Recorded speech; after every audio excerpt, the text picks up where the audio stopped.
All right, with us now is Senator Sheldon Whitehouse, a Democrat from Rhode Island. Senator, thanks so much for being with us this morning. The president wrote moments ago, the operation is over, the patient lived and is healing.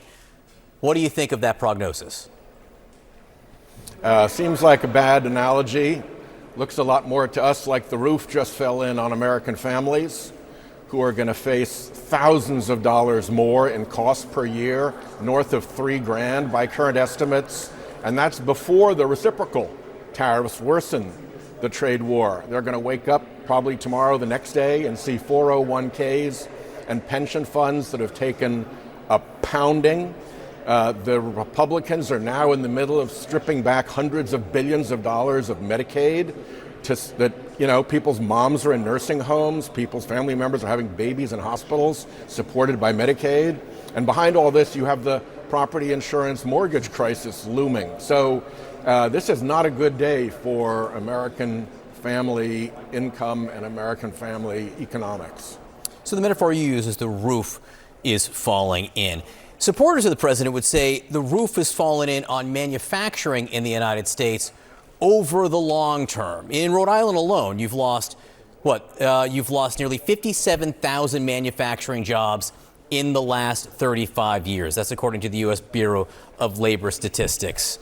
Do you think something needs to be done to address those losses? And are tariffs something that could contribute to bringing those jobs back? Yeah, absolutely. I think that structured and careful, thoughtful tariffs could well have a role.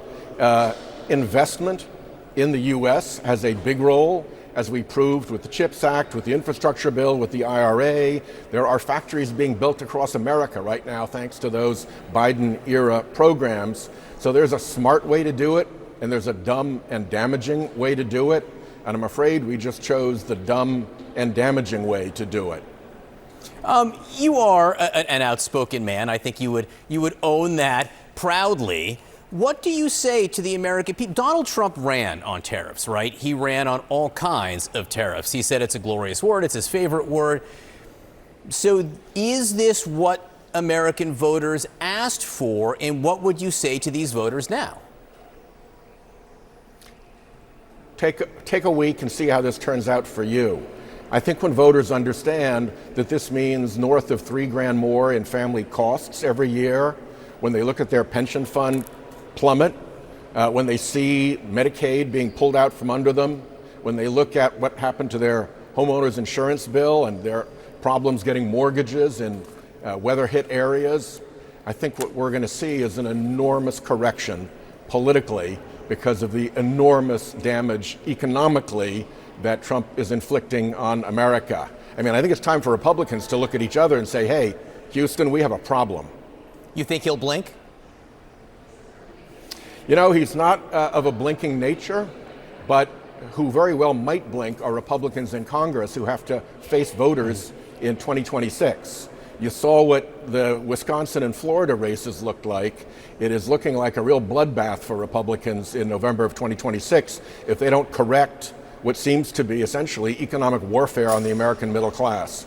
Let me ask you about a story that came out in Politico this morning, and it has to do, again, with the way that the national security team is handling messages and conversations. Politico reports that there have been more signal chats set up than just the one dealing with Yemen.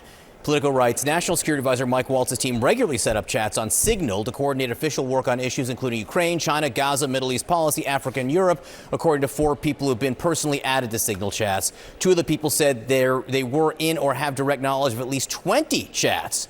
All 4 said they saw instances of sensitive information being discussed. How much of an issue do you think this is or should be? I think it's going to be a continuing issue. First of all, because of the security risk of talking about national security related issues in a platform that is so vulnerable that the Department of Defense itself has warned that it shouldn't be used. And then they have the credibility and morale problem that, there's a saying about the military that officers should eat last. When you have a privileged cadre at the top that is violating rules that would cause younger officers and regular soldiers, sailors, airmen, and Marines to be court-martialed or have their security clearances revoked and their careers ended, that's not a good look. And every single time that a training is done in the Defense Department that tells people how serious it is that they have to treat classified information properly, this is going to be in the back of people's mind, that the rules only apply to regular people, and these Trump high officials get to play outside the rules, even at peril to national security. Senator Sheldon Whitehouse from Rhode Island, we appreciate your time this morning. Thank you.